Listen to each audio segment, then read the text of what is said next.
안녕하십니까, 이동화 선교사입니다.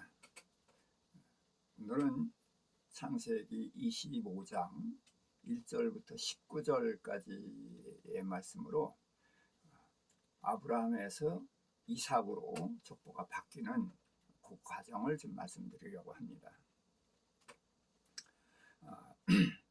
아브라함이 사라가 죽은 후에 후처를 맞아서 6명의 아들을 낳았습니다. 99세 때에 아들을 낳을 수 없었던 아브라함이 사라가 죽었을 때에는 137세거든요. 그럼 그때 어떻게 또 결혼해서 아들을 낳을 수 있을까? 그 의문이 드는데 성경이 그렇게 써 있으니까 우리는 그대로 믿을 수밖에 없고, 그럴 때 하나님께서는 아브라함을 99세 때에 성의 기능을 회복시킨 후에 그 성의 기능을 오래도록 주셨다, 그렇게 이해할 수가 있겠죠.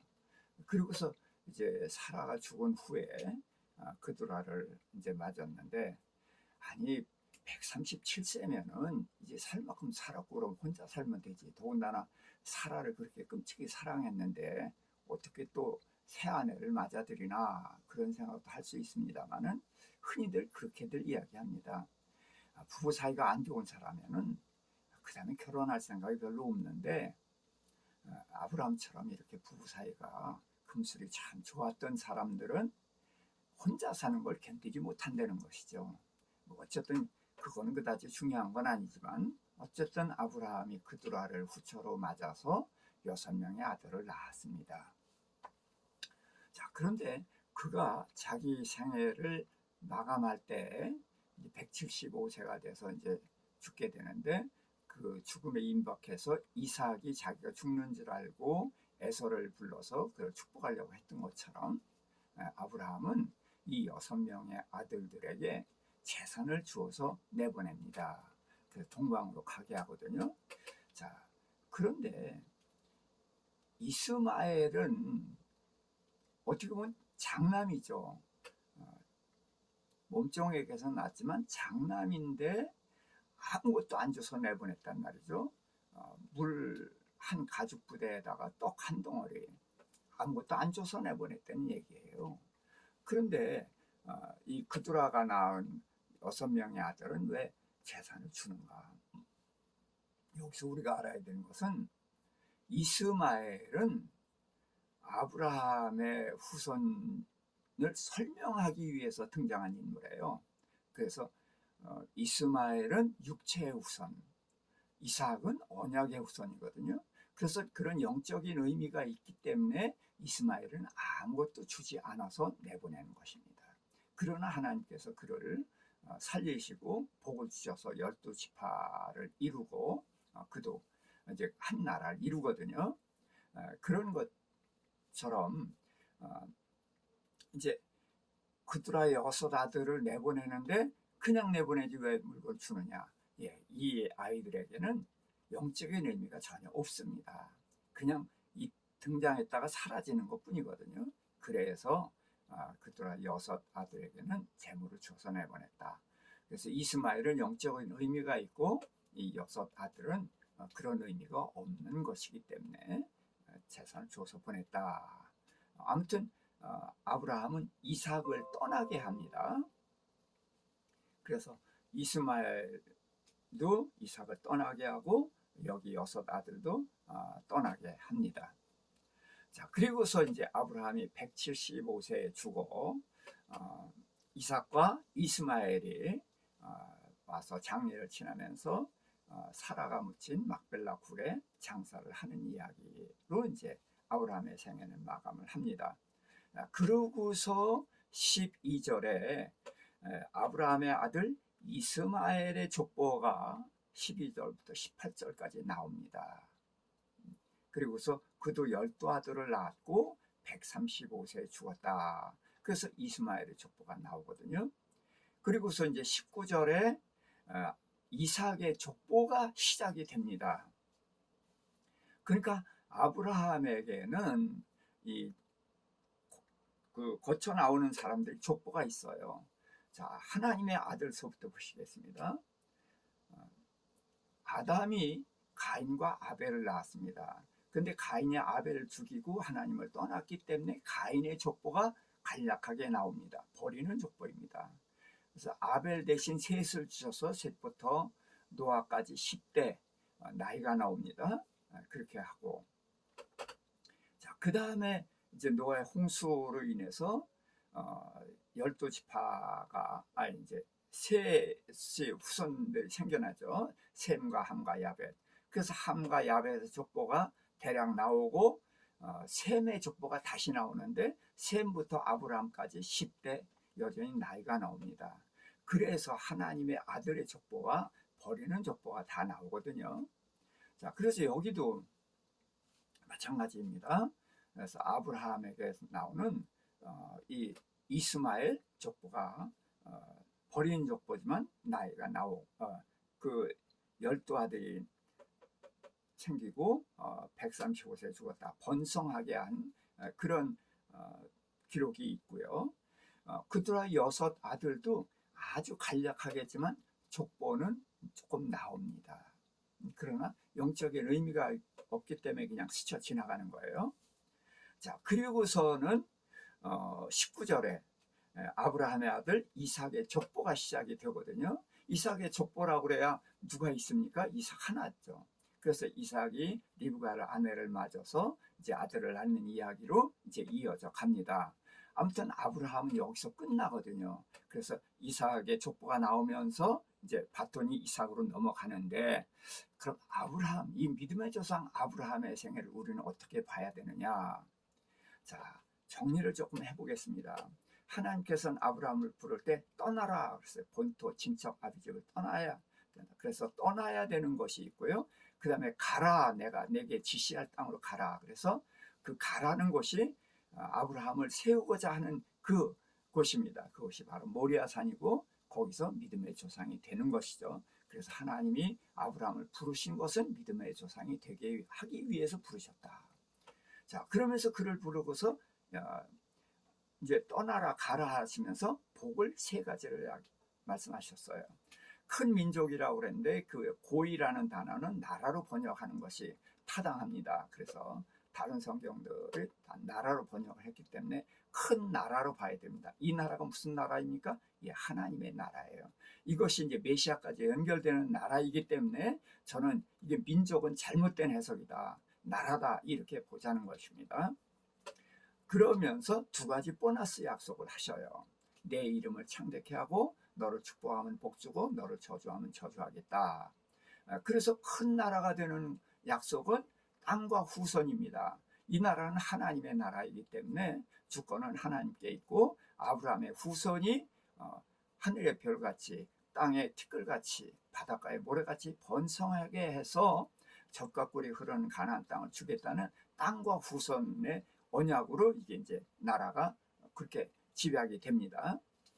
그러면서 그거는 아브라함 후대에 600년 이상이 지나서 이루어지는 그런 것이기 때문에 아브라함은 그것을 알 수가 없어요. 그래서 아브라함이 생전에 경험할 수 있게 보너스 약속을 2개 하시는데, 하나는 내 이름을 창대케 하리라, 또 하나는 너를 축복하면 복주고 너를 저주하면 저주한다. 무슨 얘기야? 나는 네 편이다 그래요.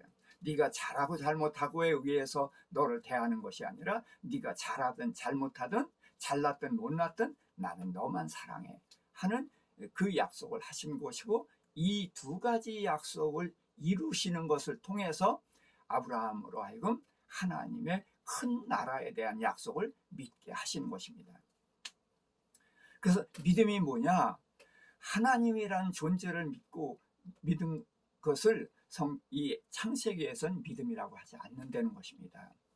그래서 하나님의 언약을 믿었을 때에, 그래서 하나님은 내 후손이 땅에 티끌같이 많으리라, 이 땅을 주리라, 그런 약속을 여러 번 하셨어요. 그런데 15장에서 그 두려워 말라 나는 너의 방패요 상급이다 그랬더니 그제서야 아브라함이 용기를 내서 하나님께 질문을 했거든요. 그래서 내 후손이 하늘의 별같이 많으리라 그랬더니 아브라함이 그 언약을 믿었거든요. 그래서 거기서 믿음이라는 것이 나옵니다. 그래서 믿음은 하나님의 언약을 믿는 것이 믿음이다. 여기 아브라함에서 이걸 놓치면 안 됩니다. 그래서 땅 얘기를 하니까 땅이 너무 크니까 또 못 믿어 하니까 하나님 쪽엔 고기 사이로 지나시면서 믿음의 자료를 주시는 거거든요. 그래서 아브라함은 그 여러 과정을 거치면서 하나님이 언약하시면 반드시 지킨다는 것을 경험을 통해서 알고 믿게 됩니다. 또 이 하나님은 나를 사랑하신다는 거예요. 애굽에서 내가 거짓말해서 아내를 뺏겼는데도 그 아내를 찾아주시고, 조카 롯을 찾아주시고, 소돔과 고모라 멸망할 때도 조카 롯을 구해주시고, 다 누굴? 나를 위해서요. 나를 사랑하기 때문에. 그래서 내가 노년에 이삭이 태어날 때에 사라를 아비멜렉 왕에게 바쳤을 때에도 하나님께서 나를 책망하지 않고 그 아비멜렉에게 재앙을 내려가지고 내 이름을 창대케 한다. 그 약속을 지켜서, 그래서 아브라함이 그를 위해서 기도했더니 닫혔던 태가 열린단 말이죠. 그래서 하나님은 계속해서 경험을 하게 했는데 뭘 경험하게 했느냐? 나는 언약을 하면 반드시 지켜. 그래서 언약의 하나님을 아브라함이 믿었습니다. 또 이 하나님은 나를 사랑하시는, 나를 위해서 일하신 분이구나. 그래서 사랑의 하나님 두 가지를 믿었어요. 이건 하나님 말씀하시지 않았어요.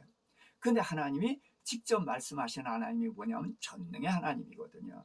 근데 아브라함이 믿지 못했습니다.